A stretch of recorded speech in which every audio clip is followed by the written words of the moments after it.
It began with a single broadcast, late at night when the networks usually ran reruns and weather reports.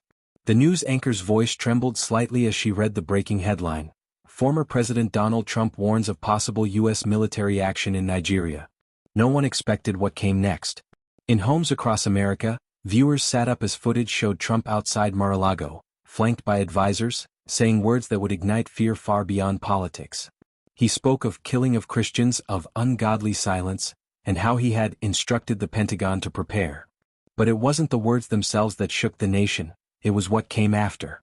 Hours later, a strange, low-frequency signal interrupted local stations across the Midwest. For 7 seconds, screens went black, replaced by a faint Pentagon seal that flickered in and out, followed by a sound that many swore wasn't mechanical. It sounded alive. People described whispers behind the static, voices repeating a phrase in broken tones.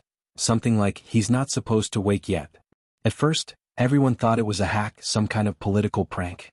But then the signal repeated, only this time it wasn't in America. It appeared in Lagos, Nigeria. Across the ocean, power grids flickered in parts of Abuja and Port Harcourt. Cameras caught soldiers and civilians looking up at the night sky as drones moved in formation, glowing red against the black. No one could confirm they were American, yet they moved like no known military craft. And beneath those skies, in the red soil of Nigeria, an unease began to rise. Local pastors whispered of a prophecy, that when two nations clashed over faith, something buried would awaken. The internet exploded. Clips of the mysterious transmission flooded TikTok and X, formerly Twitter. #Trump signal trended for 48 hours straight. But among the memes and theories, one clip stood out: a man in Abuja filming his TV as the Pentagon seal appeared. He swore that just before the feed cut, a second seal flashed briefly, not of the Pentagon but of a circle of eyes. No one could reproduce it. Yet those who saw it claimed they couldn't sleep for nights. By the third day, the story had spiraled beyond politics. Churches in Texas, Florida, and Georgia began reporting strange disruptions during sermons. Microphones buzzed with interference, screens glitched, and in one recorded instance, a preacher's voice was replaced mid-sermon with a whisper saying, "He watches from the sand." People started connecting dots that shouldn't have been connected, linking the broadcasts, the whispers, and the sudden global tension. Everywhere you looked, fear was spreading faster than information. CNN ran a segment dismissing it as a digital hoax. The Pentagon released an official statement claiming no unauthorized signals or transmissions were detected. But then came the leak.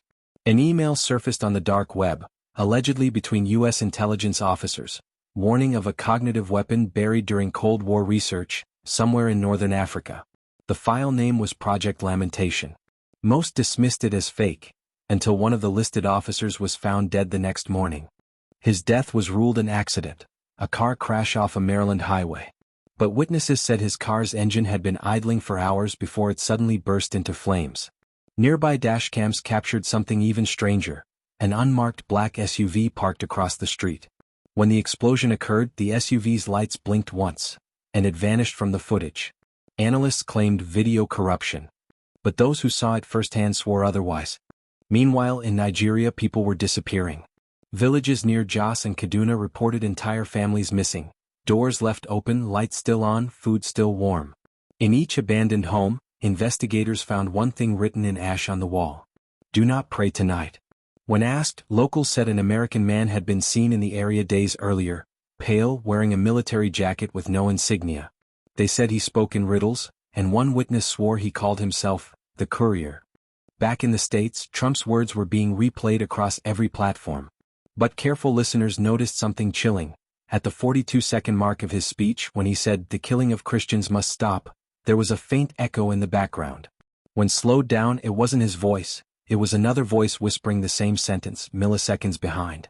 A perfect mimic. AI analysts couldn't explain it. Sound engineers said it wasn't an overlay. Some said it wasn't even human.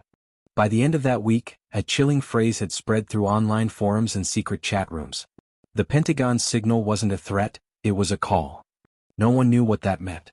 But those who dug too deep, those who kept trying to decode the broadcast, started vanishing offline. Their profiles deleted, their families reporting strange visitors asking odd questions. Something was unfolding, and the world didn't even know it had started.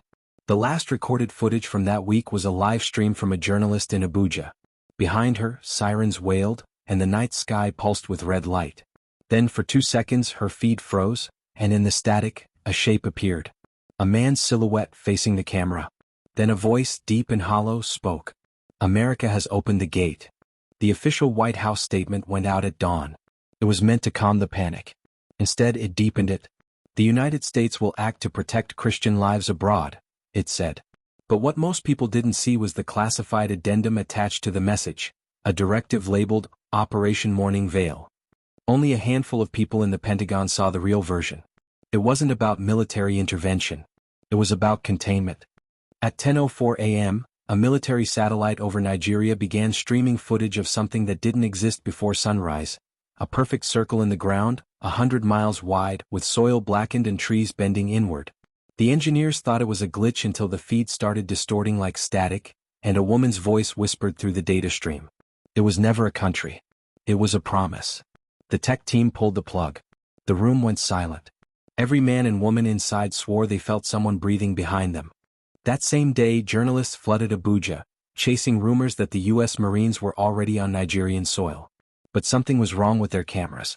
Every frame shot near the government house came back with faces blurred, not by motion but by something else. The light bent around the faces, like the lens didn't want to remember them. An anchor from CNN described it as a city caught between frequencies. Meanwhile, the president's private line was buzzing. The call came from a secure base in Germany. "Sir," the voice said, "they're hearing the signal again."